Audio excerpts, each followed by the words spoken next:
So, hello everyone. This is our report.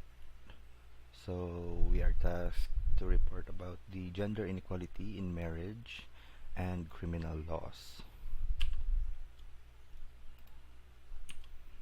So, the lesson objectives to understand fully the concept of gender inequality in marriage and criminal laws, determine the status of gender inequality in selected provisions of these laws, and assess provisions on the proposed same-sex marriage legislation. So in the next chapter, my groupmates will provide their insights and explanations in their assigned reports.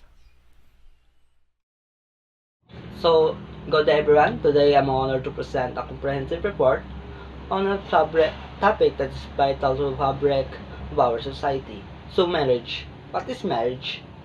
So, marriage is defined as a special contract of a permanent union between a man and a woman, solemnized in accordance with law, and serves as the cornerstone for the establishment of conjugal and family life.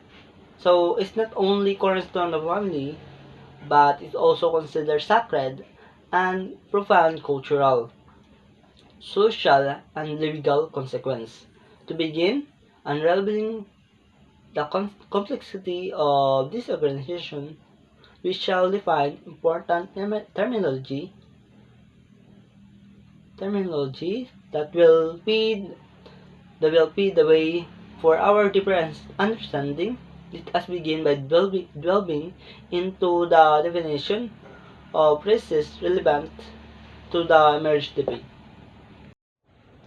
Good day everyone, I am here to talk about the issues of marriage and gender equality in the Philippines. Marriage is regarded as an inviolable social institution and the foundation of the family life, which the state seeks to protect under the 1987 Constitution.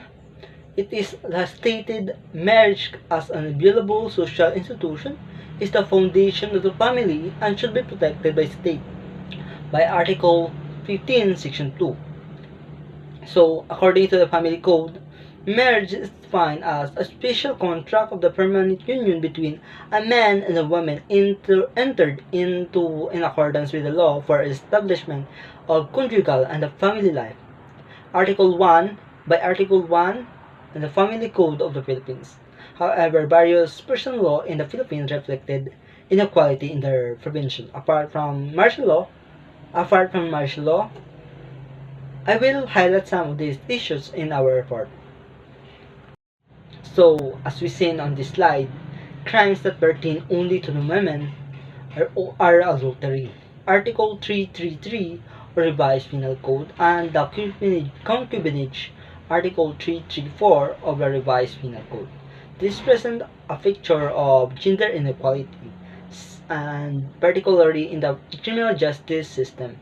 Additionally, personal laws such as vagrancy and prostitution are laws that only apply to women, as stated under Article 202 of the Revised Penal Code. So, apart from martial laws and personal laws, gender inequality issues are also present in different legal aspects. For instance, we have Article 130 of the Labor Code, which prohibits night work for women, suggests gender-based discrimination in employment opportunities. Furthermore, disputable presumption, Rule 131, Section 3 of the Rules of the Court, also highlight gender bias when it comes to child custody cases. Disputable presumption often favor the father more than the mother without taking into consideration the welfare of the child. So lastly, we have issues on removal criminal liability for rapists under RE 8353. So this law exempt rapists from punishment if they marry their victims. So this provision suggests that marriage can be seen as an accessible solution to address rape, but it disregards the victim's right to justice and protection. So, in conclusion, marriage in the Philippines is more than just a social union. It shines a light on various legal and gender-based issues that exist in our society. Addressing these inequalities and injustice is crucial for creating more just and equitable societies. And that's all. Thank you. So, good afternoon, everyone. My name is Arden Pinapalya, and I will be talking about the primacy of the decision of the father.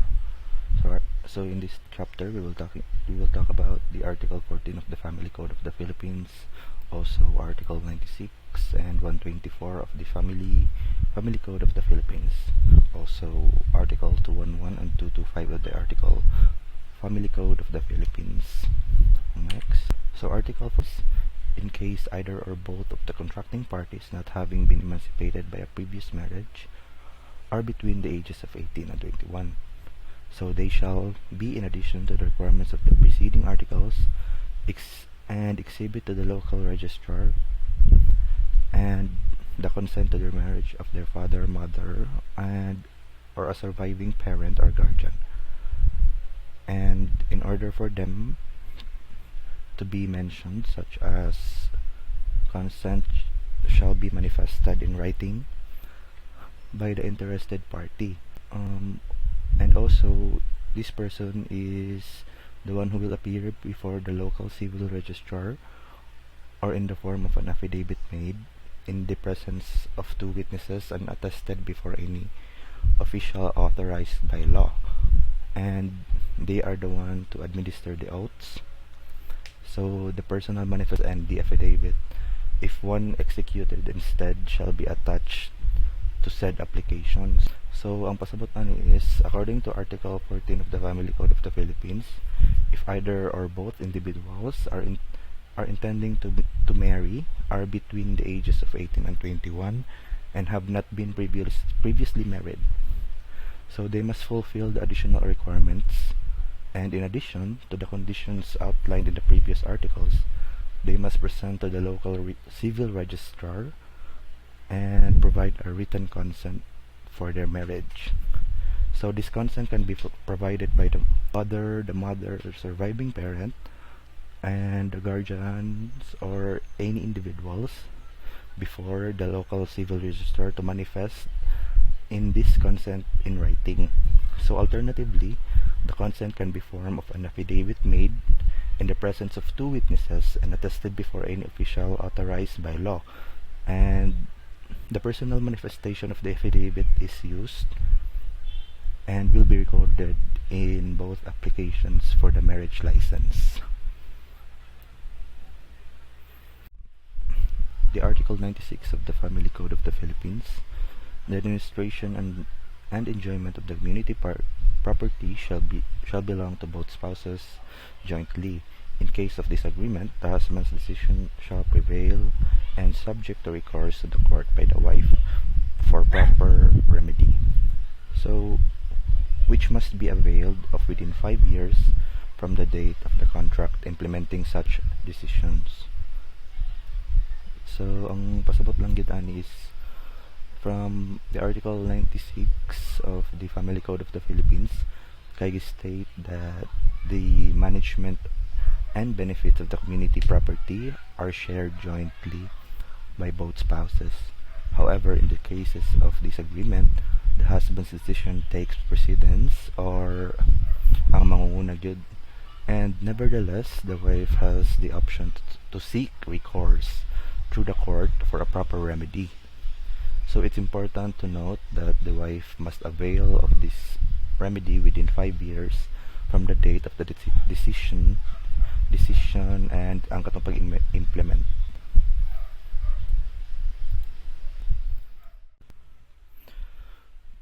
So the Article 124 of the Family Code of the Philippines, the administration and the enjoyment of conjugal partnership shall belong to both spouses jointly.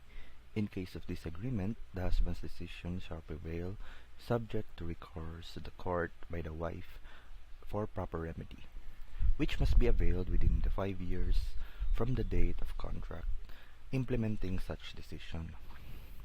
So, ang similarities lang ani nila sa Article 96 is, ang Article 96 is more likely on naga-focus sa mga properties, and there is sa Article 124 kay diri na nabutang ang mga what you call this conjugal partnership, which is for example ang mga businesses nila. Yeah, mga lang to. Article 211 of the Family Code of the Philippines. The father and the mother shall jointly exercise parental authority over the persons of their common children. In case of disagreement, the father's decision shall prevail unless there is a judicial order to the contrary. The provision states that both the father and the mother have the joint responsibility of exercising parental authority over their common children. This means that both parents have an equal say in making decisions that affect their children's upbringing, such as their education, health, and well-being. In cases where the parents disagree on a decision, the father's decision shall prevail unless there is a judicial order to the contrary. This means that if the parents cannot come to an agreement, the father's decision will be the final one, unless a court order dictates otherwise. So in Article 211 of the Family Code of the Philippines, discusses the rules for the custody of children. It states that in case of separation, the court may award the custody of the children to either spouse, considering the best interest of the children. The code also provides for joint custody of the right of the parents to have access to their children. Additionally, the court may appoint a guardian for the children if it finds it necessary for their welfare. Article 225 of the Family Code of the Philippines. The father and the mother shall jointly exercise legal guardianship over the property of the unemancipated common child without the necessity of a court appointment. In case of disagreement, the father's decision shall prevail unless there is a judicial order to the contrary. The Article 225 Family Code of the Philippines, meaning that they have equal authority to manage and make decisions about their child's property without the need for a court appointment. Article 225 aims to ensure that the child's property is managed and protected in a stable and harmonious manner, with both parents contributing to its management and well-being. It also recognizes the importance of both parents' involvement in their child's life, while providing a mechanism for resolving disputes that may arise. So, I will be discussing my topic about the higher burden on women or wives than men or husbands. So, there are two crimes of it: the crime of adultery and the crime of concubinage. So, the crime of adultery, adultery involves a wife who engages into sexual intercourse with a man not her husband. So, adultery is committed when a married woman have a sexual intercourse with a man. So, so in the adultery, that is the only requisite for adultery. Um, it is if the married woman is kanang masakpan siya sexual intercourse sa laing laki, mora na ang required na makasuhan sila og adultery. So, if the husband proves that the married woman is having sexual intercourse with another man who knows that she is married, then he can file an adultery case. So, the crime of concubinage.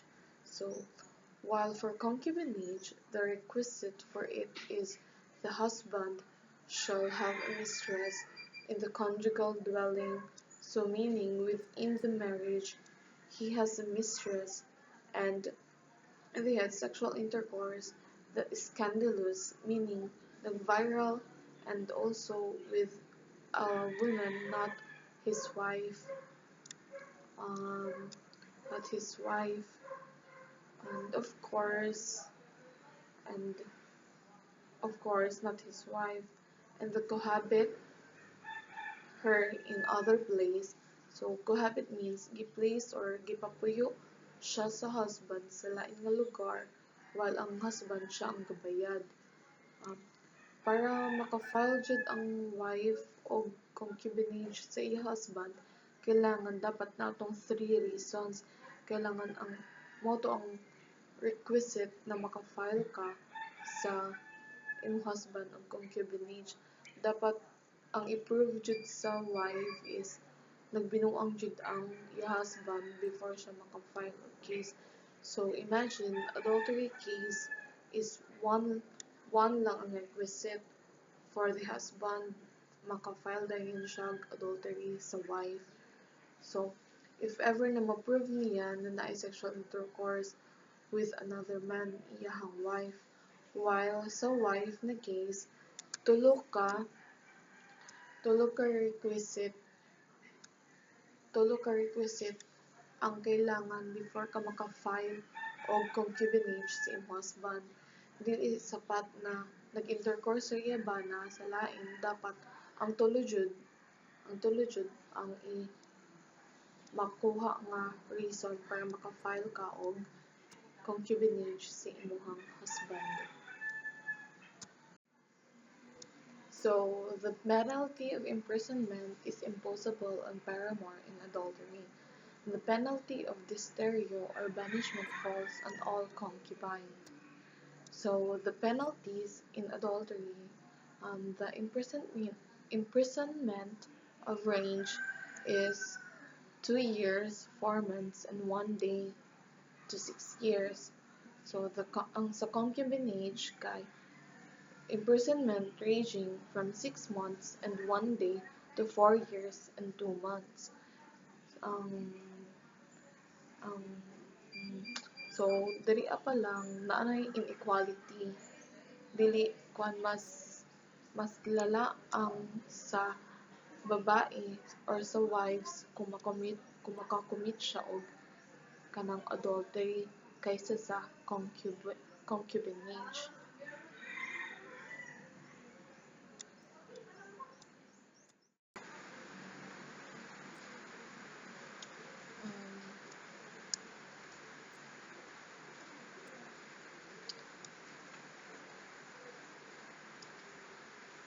Forgiveness clause in the crime of rape, RA 8353, or the anti-rape law.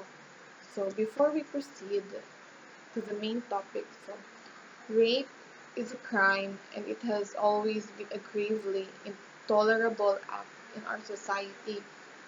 So before proceeding to our main topic, I will tell you about when and how rape is committed. So Article 266, rape, when and how committed. Rape is committed first by a man who shall have carnal knowledge of a woman under any of the following circumstances. A. Through force, threat, or intimidation. Second, when the offended party is deprived of reason or otherwise unconscious. Third, by means of fraudulent machination or grave abuse of authority. And last, when the offended party is under 12 years old of age or is dement, though none of the circumstances mentioned above be present. So the next topic is about the forgiveness clause in the crime of rape, RA 8353, or the anti-rape law.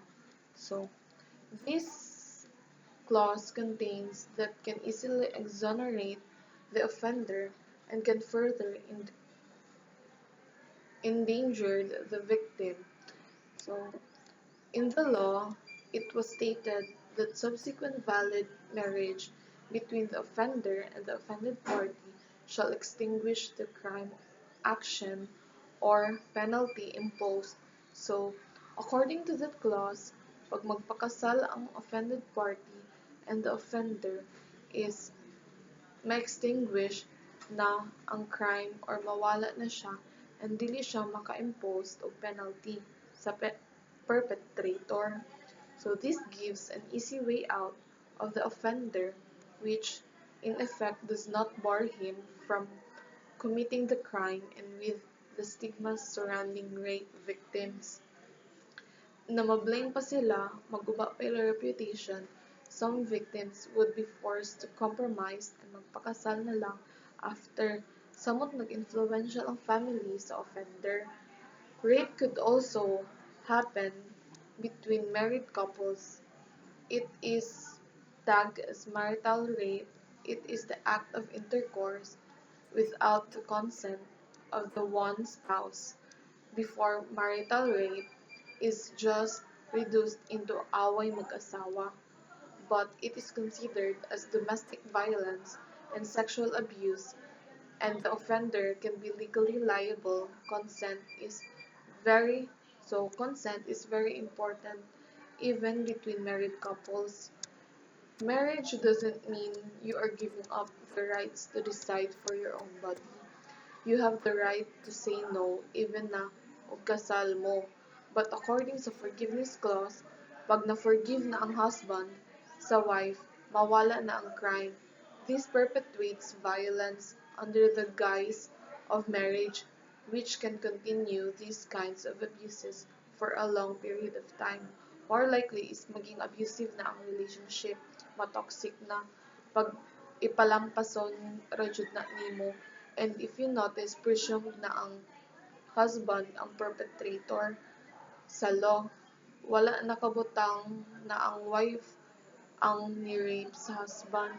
Maybe because most of the reported crimes is mga women or wife ang victim. Pero it doesn't mean na walay men na victim sa rape. I think the law applies to both sexes because rape doesn't only happen to women but to men as well. But sa anti-rape law is mao siya ang nakabutang na men ang presumed na perpetrator. So, hello everyone. So, today we tackle about the exclusive definition of prostitution. So, prostitution. Article 202 of the Revised Penal Code, amended by Republic Act Number 10158, retained the decades-old definition of prostitutes as women who, for money or profit, habitually engage in sexual intercourse or lascivious conduct. So, following this definition, a man who peddles sexual acts for profit is in effect invisible in the eyes of the law, thus making the actor thereof immune to imprisonment. So, what is prostitution? No? So, prostitution, meaning is like engaging, or offering sexual conduct to another person with a return for money or a fee, like kanang mga bayad. So, like for example ani guys, no, it's like kanang makita bitaw nato ng mga babae sa mga bar, sa mga lodge, or kanang sa mga kasa, and sa mga kilid-kilid sa mga dalan, kanang ginatawag nilang mga street walkers.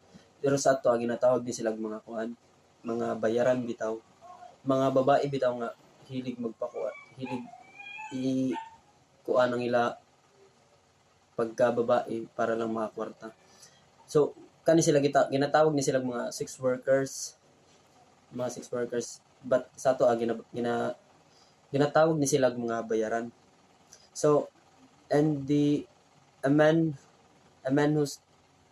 sex peddlers is like kani sila. So, ang mga man who peddle sexual is walay mga law na nag-cover sa ilaha, as stated here that a man who peddles sexual acts for profit is in effect invisible in the eyes of the law, thus making the actor thereof immune to imprisonment. So, walay punishment bitaw na ma-impose sa ilaha. So dili sila pwede ma-priso or tagaan sila punishment. And the next is the family code